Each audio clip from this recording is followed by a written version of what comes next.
안녕하세요. 개인정보보호교육을 진행하는 황시훈이라고 합니다. 만나서 반갑습니다.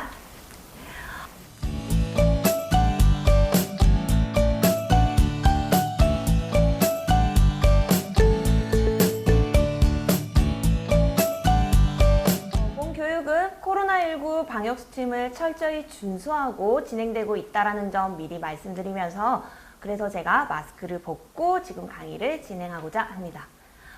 제가 강의를 지금 시작한 지는 벌써 한 10여 년 정도가 되는데요.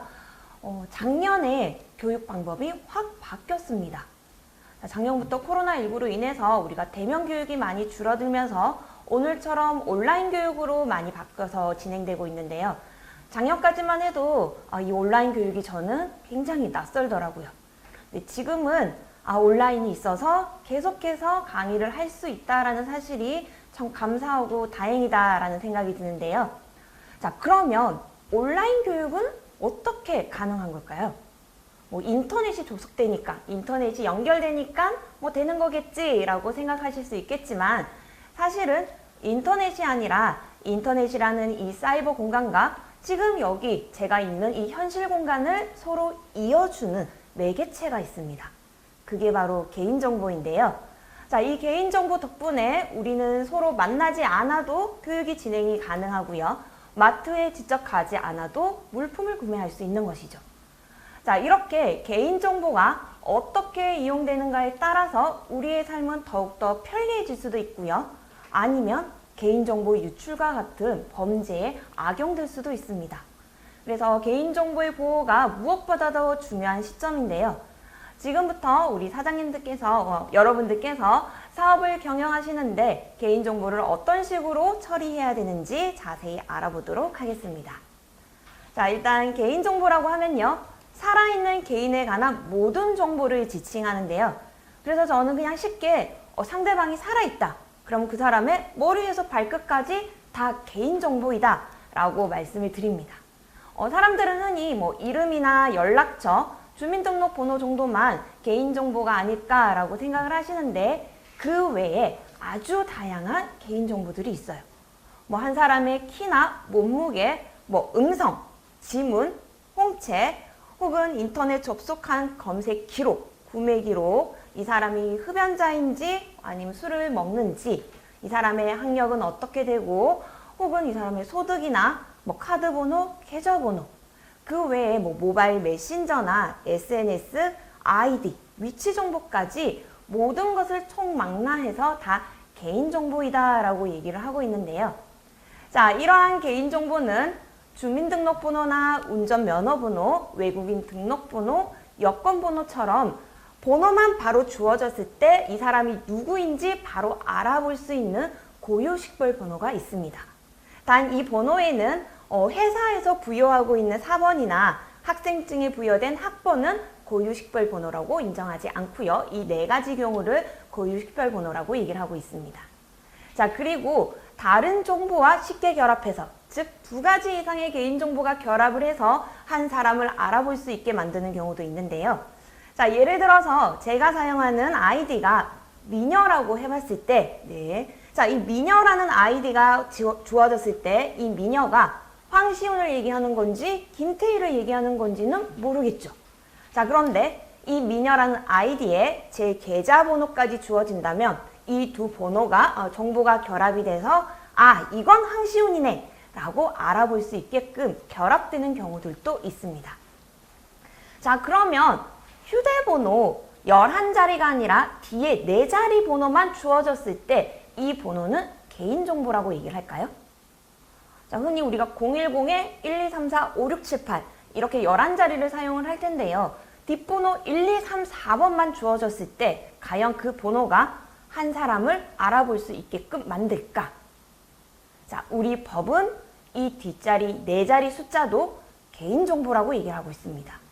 자, 이유는 제가 만약에 1234라는 번호를 10년 동안 아주 번호를 바꾸지 않고 계속 이용한다라고 했을 때 제 오래된 친구들은 11자리 번호를 다 외우지는 못하겠지만 4자리 번호만 보고 이거 시훈이 번호 같은데? 라고 알아볼 수가 있을 가능성이 높다라는 거죠.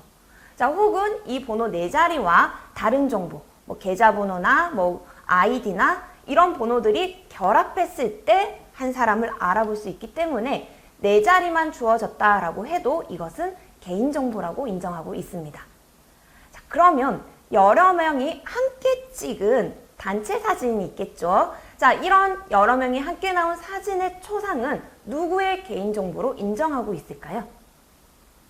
제가 만약에 단체 사진을 이렇게 찍었어요. 자, 그럼 이 사진은 제 거일까요? 제 정보라고 얘기할 수 있을까요? 우리 법은 모두의 개인정보라고 얘기를 하고 있습니다. 그래서 단체 사진이나 혹은 고객의 사진을 찍어서 간혹 우리 회사 홍보 영상이나 혹은 홍보 자료로 인터넷, 모바일, SNS에 올릴 수도 있겠죠. 자, 이렇게 업로드할 때는 당연히 화면 속에, 사진 속에 나와 있는 모두의 동의를 받은 후에 업로드 하셔야 됩니다.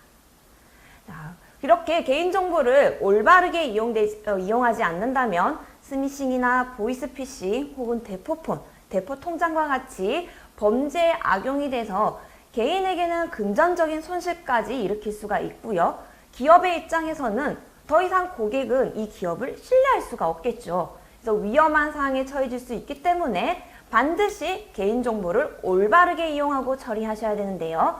자, 이 법에 관련해서는 주요 내용들에 대해서만 제가 지금부터 알려드리도록 하겠습니다. 자, 첫 번째 원칙, 개인정보보호법에 의해서 이제 타인의 개인정보는 단 하나라도 수집할 수가 없습니다. 자, 그런데 개인정보를 수집하지 않고서는 우리가 업무를 진행할 수가 없겠죠. 그래서 당사자의 동의를 구한 경우에만 개인정보를 수집할 수 있다라고 얘기를 하는데요.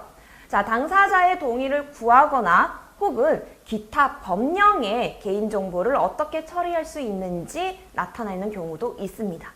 자, 예를 들어서 의료법에 진료 목적으로 개인정보 수집이 가능하다. 약사법에 의해서 제조를 위해서 개인정보 수집이 가능하다. 위치정보법, 신용정보법, 교육법, 기타 관련 일반법들이 있겠죠. 자, 우리 여러분들께서 운영하는 업종, 업태에 맞게끔 관련 법령들이 있을 겁니다. 자, 그 법령에 개인정보 처리를 어떻게 해야 되는지 나타나 있다라면 그 법령을 먼저 준수하시고요.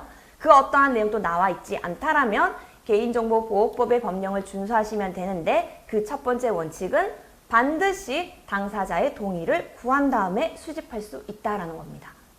자, 그러면 동의를 얻었으니까 이 사람 정보 아무거나 다 수집할 수 있을까요? 그건 안 됩니다. 필요 최소한의 정보만을 수집하는 것을 원칙으로 하고 있는데요. 여기에서 필요 최소한이란 도대체 몇 가지를 얘기하는 것일까? 법령에는 그와 관련된 내용이 없습니다. 그래서 개인정보를 수집하려는 목적 혹은 업무에 따라서 이름만 수집할 것인지 이름이랑 연락처 혹은 이메일 주소까지 수집할 것인지에 대해서는 여러분들께서 직접 결정을 하셔야 되고 필요 최소한의 정보만을 수집해야 된다라는 거 잊지 마시기 바랍니다. 자, 이렇게 동의를 구할 때는 반드시 당사자의 동의를 구해야 된다라고 했죠. 그 방법으로는 서면에 직접 사인을 받는 경우가 있습니다. 한 번쯤은 어디에 방문했을 때 여기 사인하세요 라는 거 해보신 적이 있으실 텐데요. 이렇게 서면상으로 사인을 구하는 방법이나 전화 통화로 동의를 구하는 방법, 인터넷 홈페이지에 게시하는 방법, 혹은 전자 메일이나 우편을 발송해서 동의를 구하는 방법들도 있습니다. 자, 이 동의서를 작성하실 때 주의할 점이 있는데요. 단순하게 당신의 개인정보를 수집합니다. 동의하세요. 자, 이렇게 내용을 작성하시는 게 아니라 왜 개인정보를 수집하는지, 어떠한 항목을 수집하는지, 수집된 항목은 몇 년 동안 보관하고 파기할 것인지, 그리고 이 모든 사실을 거부할 권리가 있다라는 내용을 다 작성을 하셔야 되고요. 이렇게 작성된 내용 중에 중요한 부분들이 있겠죠. 자, 이러한 중요한 내용은 9포인트 이상 혹은 20% 이상 큰 글씨, 색깔을 변경해서 작성을 하셔야 됩니다. 자, 이렇게 글자 포인트까지 지정을 하는 이유는 바로 깨알 같은 글자로 적어놓고는 우리는 다 동의를 구했다 라고 하는 이러한 사고를 사전에 방지하기 위해서 포인트까지 다 결정되어 있다는 거 참고해 주시고요. 만 14세 미만의 아동은 법정 대리인이 부모의 동의를 구하셔야 됩니다. 자, 동의서 샘플을 한번 보도록 할게요. 자, 교육업을 운영하시는 분들은 간혹 가다가 우리 아이들이 현장 방문을 하거나 체험학습을 가야 되는 경우들이 있을 텐데요. 자, 그럴 경우에는 해당 업체에서 출입자 관리를 위해서 개인정보를 요구할 때가 있을 겁니다. 자, 그럴 경우에 반드시 동의서를 구하셔야 되고, 지금 동의서 보시면 특별히 더 중요한 내용은 파란색 글씨로 되어 있는 거 보이시나요? 자, 그리고 동의할 것인지 동의하지 않을 것인지 이 형태까지 구분해서 동의서를 작성해 주시면 되고요. 자, 문자 알림 서비스에 대해서도 동의서를 구하셔야 되는데, 자, 예를 들어서 제가 온라인 쇼핑몰을 운영을 합니다. 주 목적은 옷을 구매하게 하고 배송을 하기 위한 업체이지만 간혹 가다가 12시 땡 할인 들어갑니다. 주말 특가합니다. 라는 식의 홍보 이벤트성 문자를 보낼 때도 있죠. 자, 이럴 경우에도 이런 문자가 제공될 수 있다는 사실을 동의를 받으셔야 되고요. 자, 우리 회사는 멤버십으로 운영된다. 그럼 멤버십 회원제를 가입하기 위한 동의서, 혹은 기타 우리 회사의 재화나 서비스를 이용하기 위해서 동의해 주십시오라는 이런 동의서를 반드시 당사자에게 받으셔야 된다라는 겁니다. 자, 두 번째, 수집된 개인정보는 나만 갖고 있어야 되는 것이지 제3자에게 제공해서는 안 됩니다. 자, 하지만 제공을 해야 되는 경우들이 있을 거예요. 자, 그럴 경우에는 당사자의 동의를 구하거나 혹은 법령에 근거해서 혹은 공공기관의 소관 업무 때문에 제공을 할 수밖에 없는 상황들이 있을 겁니다. 자, 예를 들어서 지금 코로나19 때문에 질병관리본부에서는 감염자의 경로를 파악하기 위해서 출입자 명부를 요구하는 경우들이 있을 겁니다. 자, 이렇게 제3자에게 개인정보를 제공해야 되는 순간들이 발생할 수가 있다는 건데, 그 외에 이런 경우도 분명히 제공을 해야 될 거예요. 우리 회사는 고객에게 실시간 상담 서비스를 제공하기 위해서 상담 프로그램을 이용하고 있다라면 그 프로그램을 제작하는 업체에게 개인정보를 제공해야 될 것이고요. 쇼핑몰을 운영하신다면 고객이 구매한 물품을 여러분들께서 직접 배송하실 거 아니시죠? 반드시 택배사가 이 물건들을 배송할 텐데, 자, 이럴 경우에 택배사에 정보를 제공을 한다. 결제 대행 서비스에게 여러분들의 카드 번호나 계좌번호를 제공한다. 혹은 맞춤 광고 서비스를 제공해드리기 위해서 해당 업체에게 개인정보를 제공한다는 사실을 반드시 밝히시고 동의를 구하셔야 됩니다. 자, 그러면 세 번째, 민간정보나 고유식별 정보는 절대 수집할 수가 없습니다. 자, 민간정보라고 하면은 한 개인에 관련된 민감한 사항들이에요. 이 사람의 사상이나 이 사람의 바이오 정보나 혹은 고유식별 정보는 제가 아까 얘기해드렸죠. 한 사람을 바로 알아볼 수 있게끔 만드는 번호라고요. 자, 특히 주민등록번호는 법령이나 대통령령에 근거해서만 수집이 가능하고요. 그 외에는 일절 수집할 수가 없습니다. 그래서 생년월일이나 IPN 번호와 같은 대체 수단이 도입되게 된 겁니다. 자, 그러면 이 퀴즈를 한번 먼저 보도록 할게요. 제가 보여드릴 이제 퀴즈는 지금 화면이 잘 넘어가지 않고 있어서 잠시만 기다려 주시기 부탁드릴게요.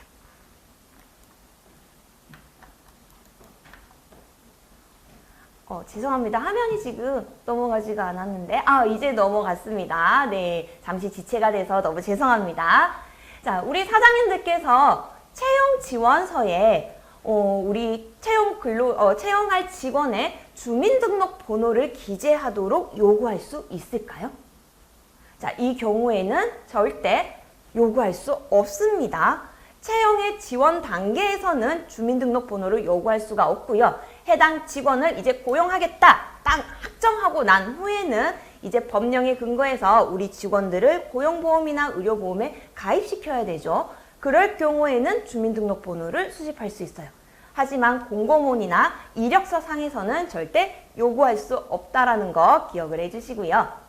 자, 네 번째, 개인정보 처리 방침을 반드시 수립해서 우리 고객들에게 공개할 의무가 있습니다. 자, 개인정보 처리 방침이란 나의 개인정보가 어떤 식으로 수집이 되고 왜 수집이 되는지 우리 고객들은 반드시 알 의무가 있고요. 그리고 여러분들은 알려줄 의무가 있다라는 거죠. 자, 그럼 이런 개인정보 처리 방침은 어디에 공개를 해야 되느냐? 대부분 홈페이지를 운영한다라면 홈페이지에 지속적으로 게시하고 있습니다. 홈페이지 하단으로 스크롤을 내려보면 대부분 개인정보 처리 방침에 대해서 나와 있는데요. 혹시라도 우리 회사는 홈페이지를 운영하지 않는다라고 하신다면 계약서나 혹은 소식지, 간행물 등에 지속적으로 개인정보 처리 방침을 게재해서 발송해 드려야 합니다. 자, 5번째, 안정성 확보 조치를 취하셔야 되는데, 자, 이 안정성 확보 조치란 수집한 고객의 개인정보가 훼손되거나 유출되지 않도록 우리 회사 내부에서 철저하게 관리하는 그러한 방침을 말하는데 총 3가지 단계를 거쳐셔야 됩니다. 자, 첫 번째, 관리적 보호 조치인데, 자, 이 관리적 보호 조치는 나뿐만 아니라 우리 직원 모두가 개인정보를 일괄된 행동으로 보호할 수 있도록 마련된 지침서를 말하는 거예요. 자, 어떤 직원은 너무나 철저하게 잘 보호를 하는데 어떤 직원은 이거 보호해야 되나? 잘 모르겠는데? 하고 마음대로 행동하면 안 되겠죠. 전 직원이 일괄된 행동을 보일 수 있도록 관리하는 것을 말하고요. 2번째, 기술적 보호 조치란 개인정보가 전자파일 형태로 전환돼서 저장될 때 보안 프로그램이나 백신 프로그램이 그 개인정보를 철저하게 보호할 수 있도록 기술적 보호 조치를 취하는 겁니다. 자, 쉽게 얘기해서 컴퓨터 보안이다 라고 생각하시면 될 것 같고요. 자, 3번째 마지막 물리적 보호 조치를 취하셔야 되는데, 자, 만약에 개인정보가 기입되어 있는 문서상의 서류가 있다라면, 자, 아까 개인정보 활용호에서 서면 날인할 때도 있다라고 했죠. 자, 이런 문서가 있다라면 이 문서는 반드시 잠금 장치가 있는 캐비넷이나 혹은 문서고에 별도로 보관돼서 물리적으로 보호 조치를 하셔야 됩니다. 자, 안전성 확보 조치는 우리 내부에서 철저하게 관리하는 그런 조치 방안이다라고 생각해 주시면 될 것 같고요. 자, 수집된 개인정보의 이용 목적이 끝난다면 지체 없이 바로 파기를 하셔야 되는데, 자, 이때 파기하는 방법은 전자파일은 복원이 불가한 상태로 영구 삭제, 그리고 인쇄물은 파쇄나 소각을 통해서 절대로 복원이 될 수 없는 형태로 바로 파기를 해주셔야 됩니다. 자, 지금까지 개인정보보호법의 큰 골자들만 좀 알아봤는데요. 자, 그 중에서도 영상정보 처리는 또 별도로 관련 법 내용들이 있습니다. 자, 한번 살펴보도록 할게요. 자, 영상정보 처리기기란 쉽게 얘기해서 CCTV를 얘기하는데요. 자, 우리 예전에 저도 길을 걸어가다가 이런 거 한번 본 적이 있거든요. CCTV 촬영 중 주차 금지, 쓰레기 투척 금지. 자, 이런 좀 위협적인 문구로 CCTV를 촬영한다라고 자, 종이에 뭐 적어서 부착하는 경우를 좀 본 적이 있는데, 자, 이런 식으로 해서는 절대 안 됩니다.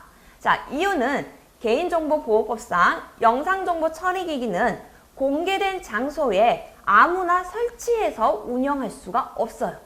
자, 공개된 장소라면 공원이나 도로 혹은 상가 내부, 주차장 등을 말하는데 불특정 다수가 항상 이용할 수 있는 공간이죠. 자, 그 공간을 누군가가 촬영한다면 타인의 개인정보를 몰래 촬영하는 것이 됩니다.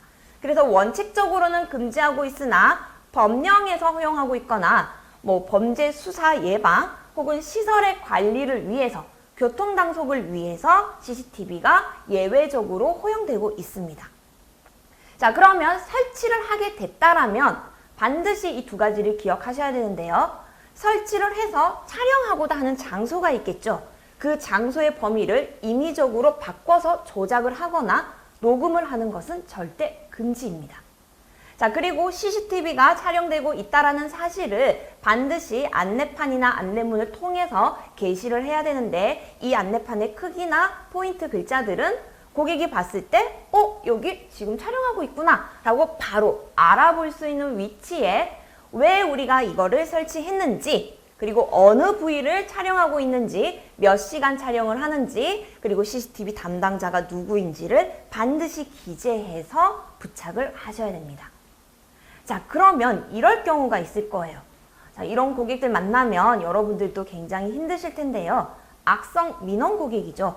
주기적으로 우리 사업장을 방문해서 욕을 하거나 폭력을 휘두르려고 하는 상황에서 이를 우리가 증거로 남기기 위해서 CCTV를 녹음까지 하려고 합니다. 자, 이럴 경우 가능할까요? 네, 절대 녹음할 수 없습니다. 아까 제가 말씀드렸죠? CCTV는 임의로 조작을 하거나 녹음은 할 수 없다라는 거. 그죠? 녹음해서는 안 된다. 이런 고객 만나면 너무 힘드시겠지만 녹음을 해서는 안 된다라는 거 기억을 하시고요. 자, 이런 경우도 있을 겁니다. 고객이 우리 상점에 이용을 하고 지갑을 두고 갔는데 분실한 거예요. 자, 그래서 CCTV 영상을 보여달라고 합니다. 누가 들고 갔는지 알고 싶다라는 거죠. 자, 이런 분실의 상황에서 CCTV 영상을 고객에게 보여주면 될까요? 자, 일단 원칙은 개인의 영상, 나 혼자 영상에 나와 있다라면 자신의 영상을 보여달라고 고객은 청구할 수 있습니다. 다만 지금 이 같은 경우는 자신의 영상이 아니라 자신의 지갑을 가져간 타인의 영상을 보여달라고 요구하는 거죠. 자, 이럴 경우에는 영상 속에 나와 있는 모든 타인에게 동의를 구한 다음에 보여줄 수가 있어요. 자, 그런데 현실상 이러한 사항은 불가능하겠죠. 자, 그래서 수사기관의 적법한 절차를 거쳐서 영상을 보여줄 수가 있습니다. 결코 그냥 보여달라고 한다고 해서 예 하고 보여줄 수는 없다라는 거 기억을 해주시기 부탁드릴게요. 자, 그리고 요즘 매우 이슈가 되고 있는 부분입니다. 작년부터 우리 소상공인뿐만 아니라 전 국민이 코로나19 때문에 굉장히 힘들어하는 상황인데요. 자, 이 상황에서 코로나19를 예방하기 위해서 행정명령이 내려졌어요. 바로 누가 출입하고 있는지 개인정보를 수집을 해서 질병관리본부에 제공할 의무가 있다라는 것인데, 자, 이러한 출입자 명부는 지금 현재는 전자출입부로 많이 전환을 했죠. 하지만 고객이 선택할 수 있는 권리가 있기 때문에 수기명부를 사용하는 경우도 있습니다. 자, 그런데 이 수기명부가 다시 개인정보를 유출해서 문제를 일으켰는데요. 나는 여기에 내 이름이랑 연락처를 적어두고 입장을 했어요. 근데 내 뒤에 있었던 사람이 제 연락처를 보고 밤에 저한테 연락이 오는 겁니다. 누구세요? 아, 잘 모르는데요? 그런데 저한테 어떻게 연락하셨어요? 제 번호 어떻게 아셨어요? 아, 코로나19 명부 보고 전화드렸는데요. 저 심심해서 연락드렸는데요. 친구하실래요? 자, 이런 식으로 모르는 사람한테서 연락이 오는 피해가 발생을 한 거죠. 자, 이렇게 수기명부 관리 소홀로 인해서 개인정보가 유출됐을 때 그 책임을 누구에게 지게 할 것인가에 대해서는 논란의 여지가 지금 많이 일어나고 있는데, 전문가의 의견에 의하면 법적 책임은 사업장에 있다라고 얘기를 합니다. 자, 여러분들께 수기명부의 유출로 인한 책임까지 묻게 된다면 더욱더 힘들어지시겠죠. 그래서 반드시 수기명부에 대한 행정명령 지침을 좀 준수해 주셔야 되는데, 자, 그 방법은 지금 현재는 이름이 아니라 이름을 제외한 휴대번호와 시군구까지만 기재하도록 되어 있습니다. 그리고 타인이 앞서 작성한 사람들의 정보를 볼 수 없도록 전부 다 가림막 처리를 해 주셔야 되고요. 자, 마스크를 착용한 상태에서 테이크아웃을 한다라는 고객은 수기명부 작성을 할 필요는 없습니다. 그리고 반드시 그 명부는 서면으로 작성이 된 거죠. 자, 이러한 서면 서류들은 잠금 장치가 있는 곳에 보관해 주셔야 되고, 사주가 경과되면 반드시 파기하셔야 됩니다.